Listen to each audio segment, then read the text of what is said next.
गुरपतवंत सिंह पन्नू जी। Terrorist है, उसकी बात पर भरोसा करना चाहिए कि वो हमारे देश के एक कैपिटल स्टेट के चीफ मिनिस्टर पे ये आरोप लगा रहा है कि हमने इतना पैसा दिया।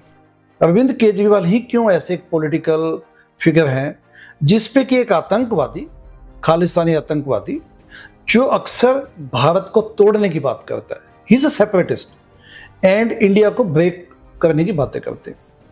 तो ऐसा व्यक्ति अगर ये बोलता है कि हमने इस व्यक्ति को इतने पैसे दिए, so there is some credence behind it.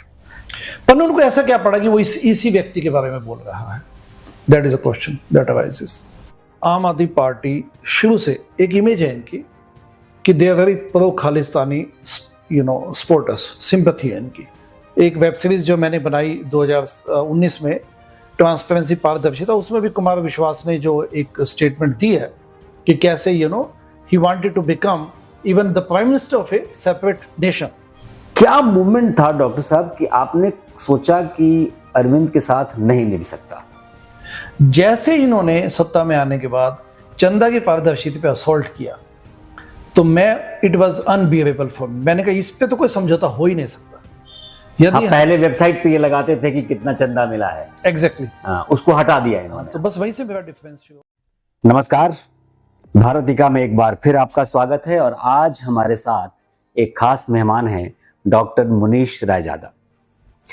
हम इनसे बहुत सारी बातें करेंगे, लेकिन आज स्पेशल हमने इनको इसलिए आमंत्रित किया है कि आप ये जान सकें कि दिल्ली के मुख्यमंत्री अरविंद केजरीवाल जो सलाखों के पीछे गए हैं, तो क्या उनका सलाखों के पीछे जाना सही है?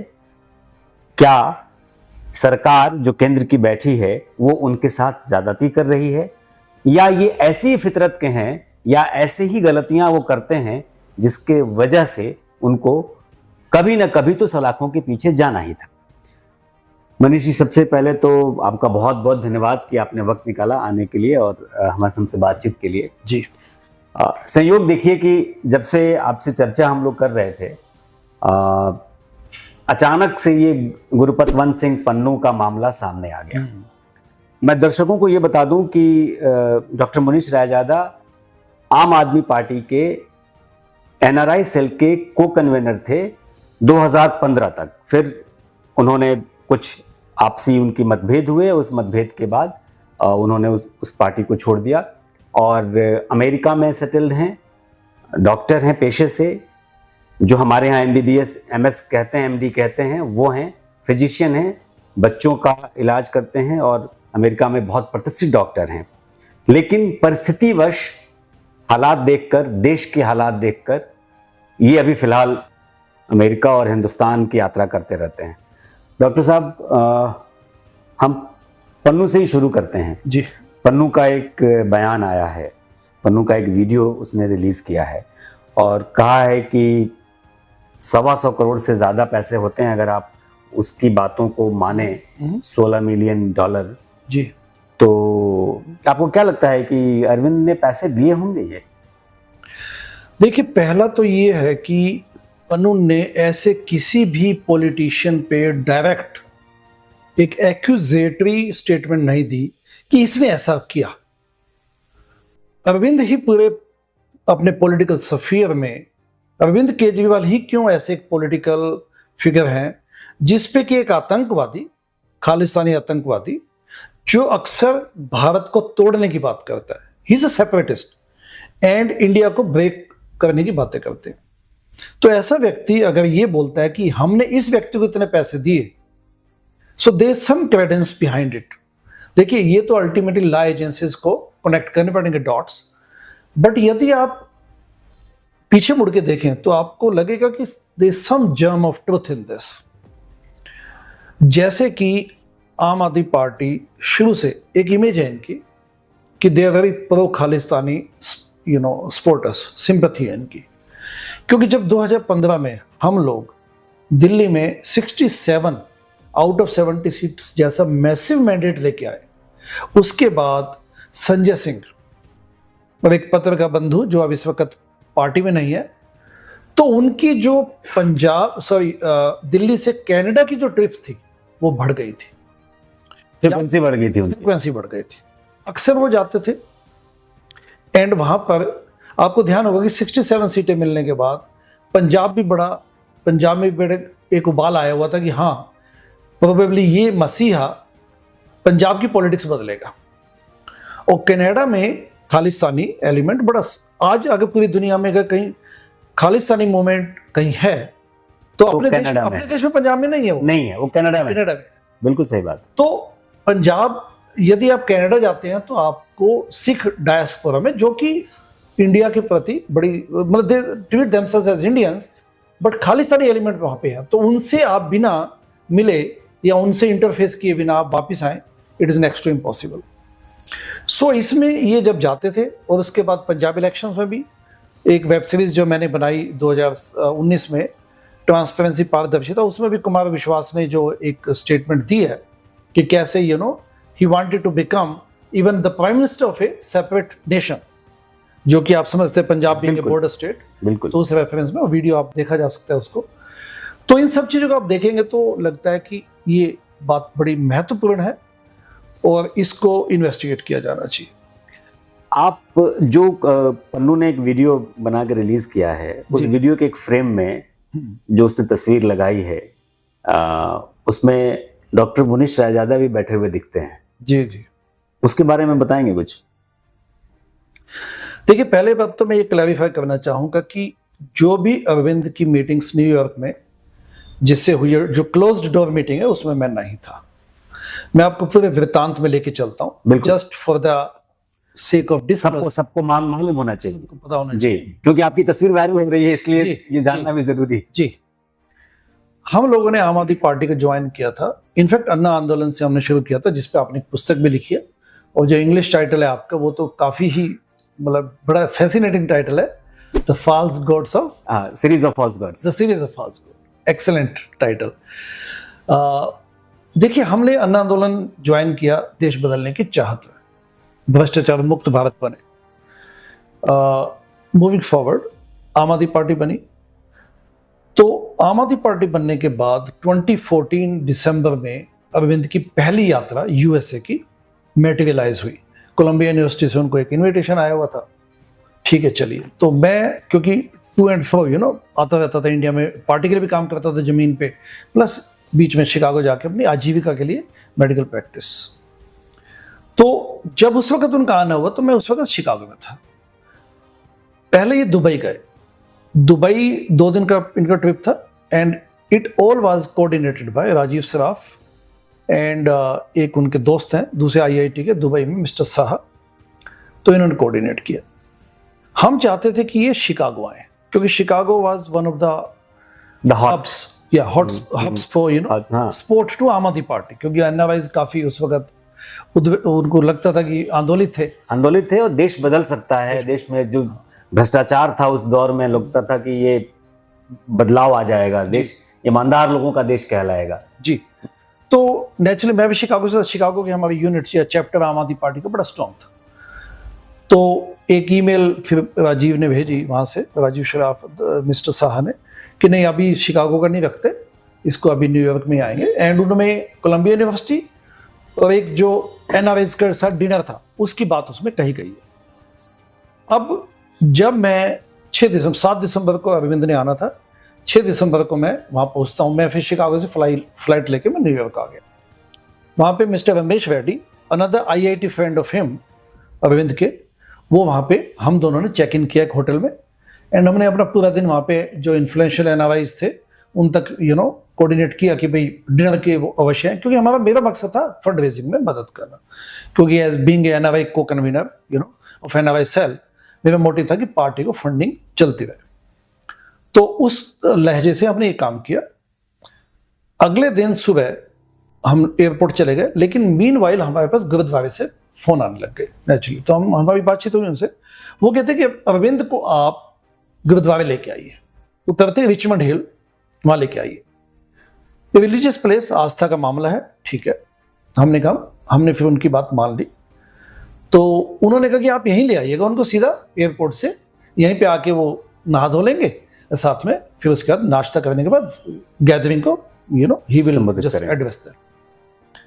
कोई ऐसी कोई बात नहीं है, it's all religious places sacrosanct, you know, आदमी चाहता भी हो, मैं भी, मेरा बैकग्राउंड भी वही पंजाब का है, तो कोई दिक्कत नहीं है।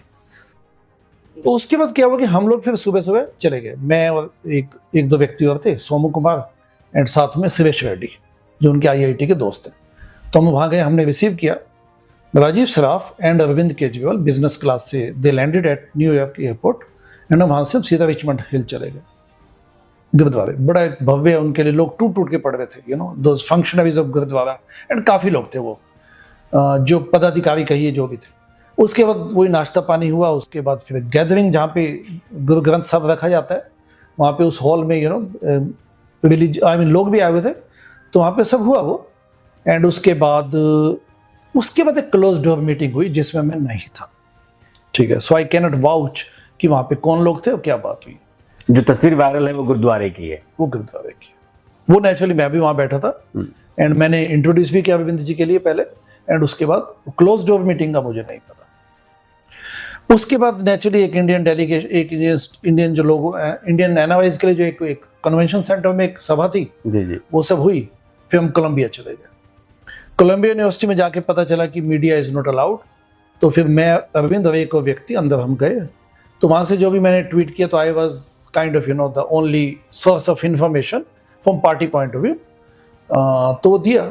उसके बाद नेचुरली शाम की जो डिनर फंक्शन था उसमें हम गए। डिनर फंक्शन के बाद हम लोग वापस आए होटल में, 3-4-5 लोग थे। तो वहाँ पे अरविंद कहते हैं कि ठीक है, मेरी तो it was about 10 PM, 10-10:30 eastern time. तो अरविंद ने कहा कि मेरी एक एडिशनल मीटिंग है, तो मैं चलता हूँ, निकलता हूँ इस चीज के लिए। अब नेचुरली इट वाज 10:30, मुझे पता नहीं था कि ऐसी कोई मीटिंग है, क्योंकि इन बाई आइटिनरी भी डिनर हो चुका, फिर रात को सोने का ही बचेगा। जी जी। तो उन्होंने कहा मैं निकलता हूँ। तो उसके बाद मैं तो फिर मैंने कहा ठीक है, I mean then I called my friend. तो मैं अपने दोस्त के पास, मुझे लगा चलो वहां जाके सोए, तो मैंने उनको फोन किया। तो मैंने न्यू जर्सी के लिए अपनी कैब पकड़ ली। मुझे उसके बाद पता नहीं मनोरंजन जी की क्या किससे मीटिंग हुई है।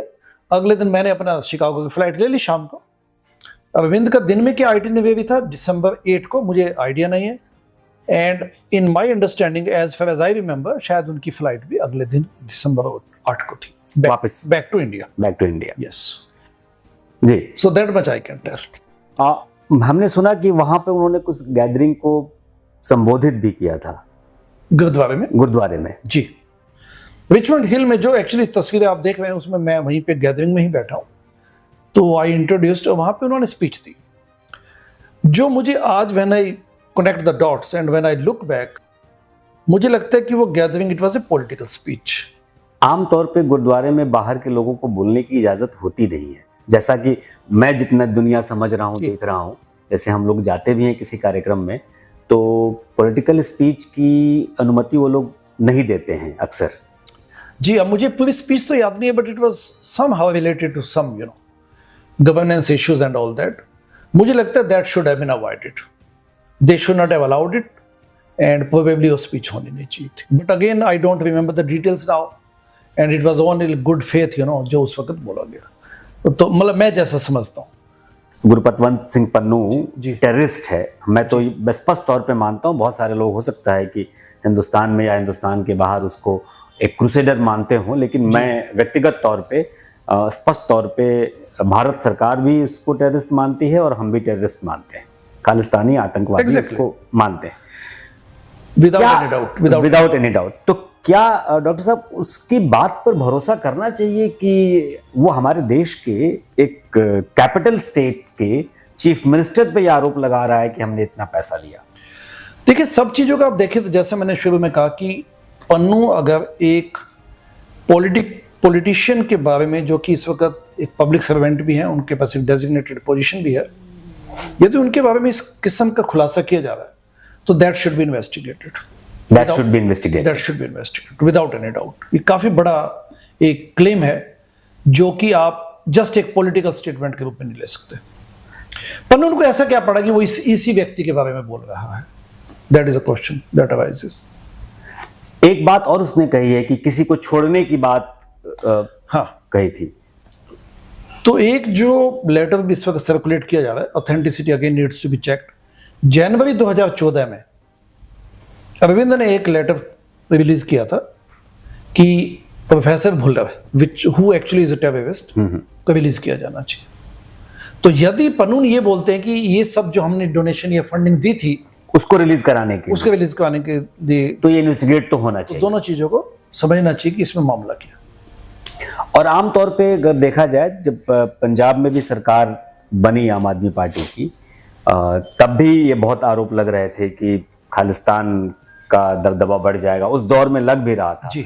हालांकि जो अमृतपाल की गिरफ्तारी हुई एक खालिस्तान समर्थक की, उसमें मैं ये मानता हूं कि पंजाब की सरकार ने केंद्र की सरकार के साथ मिलकर एक अच्छा काम किया कि उसको अरेस्ट किया। जी। कम से कम वो अरेस्टिंग हुई, नहीं तो पहले तो लग रहा था कि पता नहीं है क्या हो रहा है। आप कहते हैं कि जांच होनी चाहिए, लेकिन भारत सरकार को, अगर मैं एक भारतीय होने के नाते एक बार देखूं, तो क्या अरविंद केजरीवाल को, हमारे प्रदेश के मुख्यमंत्री हैं, बेनिफिट ऑफ डाउट मिलना नहीं चाहिए? एक आतंकवादी की बात हम माने? देखिए, पहली बात तो जो आपने कहा कि पंजाब गवर्नमेंट ऑफ इंडिया ने अच्छा हैंडल किया खालिस्तानी इशू को, नेचुरली ये आवश्यक नहीं कि जैसा विभिन्न चीजों को देखते रहे हैं सिंपैथी, वैसा भगवंत मान देखते हो और बैकग्राउंड में वैसा ही चल रहा हो। वैसे चल रहा, नंबर 1। नंबर 2, अरविंद के बारे में एक क्लेम किया गया बेनिफिट ऑफ डाउट, मुझे लगता है कि इसको इन्वेस्टिगेट किया जाना चाहिए। बिल्कुल सही बात है। मैं आपसे ये बात बार बार इसलिए कुरेद रहा था क्योंकि आप आम आदमी पार्टी के उन चंद लोगों में हैं जो जिस वक्त देश और दुनिया नहीं जानती थी कि ये इसका स्वरूप क्या होगा। मैं भी उस मोमेंट में तब आया था जब वो मोमेंट बन रहा था। जी। आप उसमें उस समय जुड़े और पार्टी में तब आए जब ये नहीं मालूम था कि 67 सीटें आएंगी। हो सकता था कि एक भी सीट नहीं आती जी, लेकिन तब भी आप अपनी पूरी ताकत उस पार्टी के लिए लगा रहे थे जी। हालांकि लगने आने के बाद और कुछ परिस्थितियां देखकर आपने वहां से किनारा किया। क्या मूवमेंट था डॉक्टर साहब कि आपने सोचा कि अरविंद के साथ नहीं निभ सकता?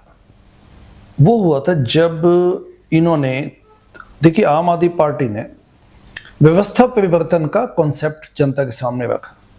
उन्होंने कहा ट्रेडिशनल पॉलिटिकल पार्टीज वो आपको नहीं देने वाली है पिछले 65-70 सालों में जो देश को मिलना चाहिए लोकतंत्र के हिसाब से, तो हम आपको एक ब्राइट डेमोक्रेसी देंगे। Financial transparency will be our fundamental guiding principal, यानी कि हम चंदा की पारदर्शिता दिखाएंगे। उसके अलावा इंटरनल विजिलेंस एंड आंतरिक जो इनर पार्टी डेमोक्रेसी होती है। जैसे इन्होंने सत्ता में आने के बाद चंदा की पारदर्शिता पे असॉल्ट किया तो it was unbearable for me. मैंने कहा इस पे तो कोई समझौता हो ही नहीं सकता। यदि पहले वेबसाइट पे ये लगाते थे कि कितना चंदा मिला है, एग्जैक्टली, उसको हटा दिया इन्होंने। तो बस वहीं से मेरा डिफरेंस शुरू हो गया। उससे पहले भी कुछ इश्यूज थे, लेकिन ठीक है, चलिए, आप पॉलिटिकल पार्टी हैं, वो होते हैं। डिसीजन अल्टीमेटली उन्होंने किया, कोई बात नहीं, यू कैन। जितेंद्र तोमर की फेक डिग्री पे जिस ढंग से स्टैंड लिया, that was clear cut red flag. ठीक है, चलिए, कोई बात नहीं, आप ना चाहते हुए उसको सहते जा रहे हैं। But when he actually withdrew the donation list, तो हमने कहा इस पे तो कोई मतलब ही नहीं। तो आई स्पोक टू अरविंद, माना, कहा, कईयों को कहा, लेकिन सुनने वाला कोई नहीं था। तो वहां पे हमारे डिफरेंसेस क्लियर कट जिसको बोलते हैं। मैंने इसलिए पूछा क्योंकि मैं दर्शकों को बताऊं कि चंदे की पारदर्शिता पर सवाल खड़ा करके डॉक्टर साहब ने पार्टी छोड़ी और उसी तरह के चंदे की ही बात अब वो पन्नू कर रहा है कि भाई वो चंदे के नाम पे तो दिए पैसे, तो पारदर्शिता तो नहीं है। इसका मतलब ये है कि जो एक टेररिस्ट भी सवाल खड़ा कर रहा है उस पर बात तो की जानी चाहिए, और वो बात इसलिए की जानी चाहिए कि टेररिस्ट के ही सवाल पर भारत की सरकार ने वहां और अमेरिका ने ये सवाल खड़ा किया था जब ये हुआ था कि थ्रेट कि उसकी हत्या कराने की साजिश रची जा रही है, तो उस पर जांच बैठी। जी जी जी। तो जब इस लेवल पे बात आती है तो हमें लगता है कि भारत की सरकार को इसको इन्वेस्टिगेट करना चाहिए। आप इससे बिल्कुल इत्तेफाक रखते हैं? बिल्कुल रखता हूं। प्लस मुद्दा है पैसों का, तो उनके क्या उस वक्त एजेंडा था डिस्टेबलाइज करना गवर्नमेंट ऑफ इंडिया को, भारत को, अपने सब चीज तय। और आपने एक बात और कही कि बाद में संजय सिंह और एक दूसरे पत्रकार जो उस वक्त पार्टी के नेता थे, पार्टी से सांसद का चुनाव लड़े, अब वो नहीं है इसलिए हम उनका नाम नहीं ले रहे, तो वो लगातार ट्रेवल कर रहे थे कनाडा। एग्जैक्टली। तो सवाल ये भी उठता है कि अब जांच के दायरे में बहुत सारे लोग आएंगे, बहुत बहुत शुक्रिया डॉक्टर साहब आने के लिए और इतना समय देने के लिए, और मेरी शुभकामनाएं आपके नए प्रयासों के लिए, जिसके लिए आप लगे हुए हैं कि देश में कुछ बदलाव आए। जी, भारतीय लिबरल पार्टी। भारतीय लिबरल पार्टी। शुक्रिया। Thank you very much.